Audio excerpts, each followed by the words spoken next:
Okay, for lesson 8.3 here, we're going to take a look at cutting our microgreens. And at a basic level, there's really two main methods you're going to use at the basic level. And that's cutting with a knife or cutting with scissors. As a general rule, my preference is towards the knife. And the key difference between using a knife and using scissors is that a knife cuts while scissors tear. And it may not seem like this when you're harvesting with either, but when you start looking at it up close, what you will see is some more damage from scissors. And generally what you see is that those ends that you're cutting on the stem are going to start to brown quicker than if you're cutting it with a knife. Key thing to remember about the knife, though, is it needs to be kept really, really sharp in order to get that nice clean cut. So two important differences there. However, what you might find is with some of the smaller crops, the scissors are a better option. They just allow you to get in there and handle the crop a little bit better. So the other thing to consider with the cut and the harvest is in one motion you're making a cut, and in the other motion you're gripping the product so it doesn't basically fall on the floor, and you're going to put it into either the package or your drainage bin or your water bin or whatever. Whatever process you're doing is going to determine where that goes. So key here is to handle the product as little as possible. You know, you want to be firm, but you don't want to squeeze too much because you could break stems, you could bend leaves, and everything you do that causes a blemish is reducing the life of this product. And because microgreens already have a bit of a reputation for being not very good in storage or not having a very long storage life, we want to make sure we're handling them in a way that extends that to the maximum amount possible. Over time, you get more used to handling things, and that's not an issue. But in the beginning, you might find you're doing more damage than is ideal. So just keep that in mind, is to be very gentle, even though you want to work quickly. A key thing to remember with the knife is moving really quick. So you want to do really, really quick slices. If you don't, then what you might find is that near the end of your cut, you are starting to tear because you're pushing the knife through as opposed to slicing through. So that's really important. And keeping your knife sharp. So as we're going through the process, I have a honing steel, and I will hone my knife every 2 or 3 trays and actually get the sharpener out once or twice during a harvest as well. It may not seem like a knife would get dull that easy, but when you're harvesting 100 or more trays at a time, that's a lot of cuts that a knife is doing. And I think it's the cellulose in the plants that really, over time, can wear on the blade. So really keep it sharp, really keep an eye on it, and get a decent quality knife and know how to maintain it. And that's going to make a really, really big difference. As a general rule, what I find are I'm going to use my knife for the taller crops like sunflower and pea and even radish. And then when the crops get a little smaller, that's when I'm using the scissors. So see what works best for you, but do your best to try to use the knife as much as you can because you're going to get a much nicer cut there.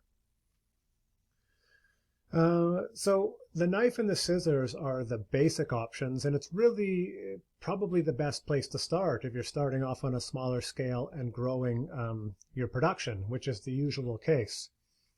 Now, if you're going to start with a big size production because you know you've got a market for it, or you're projecting growing your production to a decent size, or you've already grown it to a decent size, there's a couple other options. And there's more than this, but these are two really good ones that are well established and tested that can make things a little more efficient for you. So one is the Quick Cut Greens Harvester from Farmer's Friend, which is a sort of a higher tech than cutting, but definitely lower tech than a more advanced machine. And then the Tabletop Microgreens Harvester from Hamel Machine, you'll see is definitely more advanced. And each is going to have a different price point as well. That's going to make a difference in which one you choose. So let's take a look at the Quick Cut Greens Harvester from Farmer's Friend. This is a nice upgrade from the knife. And we've got Eric Schultz from Steadfast Farm and Diego Footer from Permaculture Voices and the Paper Pot Co. to take a look at this with us, so I thank them for that. And you can see some of the points that Eric makes here that are really probably some of the more appealing points about using this product. There's a few different adjustments.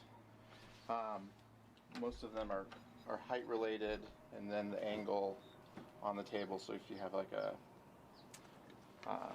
an angle issue with the trays, that you can compensate for it. So we always have to set it up in the beginning, and then we're usually good to go. When you set the height on that, are you aiming for just above the plastic? It depends on the crop. So yeah, on these brassica mixes, just above the plastic, so we get the maximum yield. But when we're talking about sunflower or pea shoots, we want to make sure we're above the holes of everything. So we're going to set it a little higher for that stuff.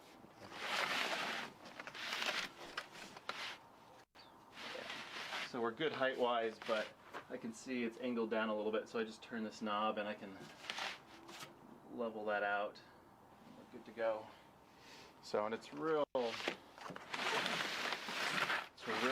quick thing. So we try to go maximum speed and just push it through with quite a bit of force, keeping our hands nice and flat so we don't cut ourselves.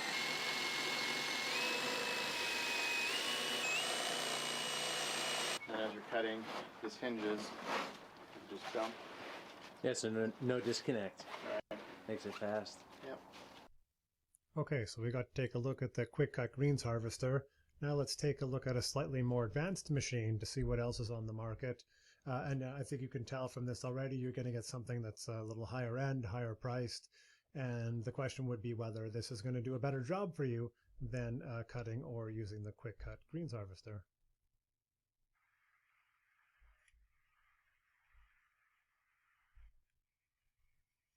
So you can see some of the features here.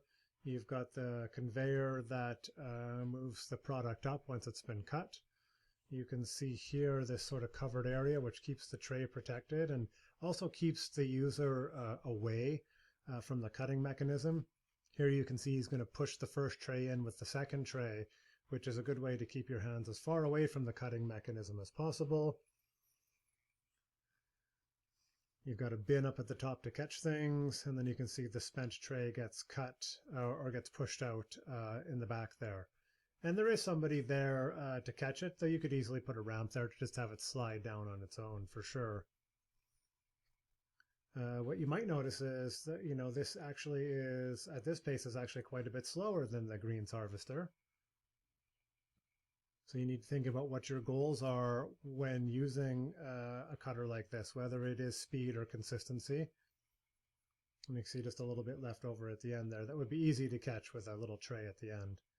So definitely a much more advanced product here, but just different features, and may or may not be what you're looking for as a cutter, and may or may not be something that is affordable to you as part of your operation. So we've seen a few different methods there, and as you can see, some things are going to be more appropriate for different scales and different crops than others, and you can see a very obvious continuum or path from one way of cutting to another over time as a business grows. So these are good things to keep in mind, even though some of these methods may not be appropriate for you when you're getting started out. It may be something you look for down the line. So just a couple things to consider here as we move on. Keep in mind your methods may vary per crop. You need to think between knife or scissors or a different cutting method and how you handle that crop. And that might change with different harvests and what different people feel comfortable with. So keep that in mind. Hand cutting can be fast. I can cut a tray of pea shoots about as fast as that last machine was cutting them. However, I cannot do it as consistently. And so there are things to consider there. But realistically, it's a question of how consistent does your product need to be. So just keep in mind, like, not having one of those machines isn't like you're missing out on something. You need to be harvesting a lot of trays multiple times a week to make an investment like that pay off and really, really be worth it. So don't feel that hand cutting is something you're losing out on. It's a very effective method and can still give you a very, very good product. Machines make for a consistent cut, as I mentioned before. And I think it's important to talk about machines can only speed up the process to the speed of the bottleneck step in what you're doing. And there are workarounds. In some cases, you might have to cut and package right away. And so harvesting more than a few trays at a time doesn't give you an advantage. Whereas with this process, with the second machine you saw, they had harvested 5 trays into a tote, and maybe that tote goes into a cooler until it's ready to be packaged. So you can do all the harvesting at once and maybe all the packaging later. So you can see there how your infrastructure might change how you use a machine like that and how your cutting process looks. So these are all things that you're going to need to consider, not only with your microgreens, but if you're doing other farming as well, you may find that this really complements other stuff you're doing well, and you've already got very good infrastructure to make this process very efficient and effective right from the get-go.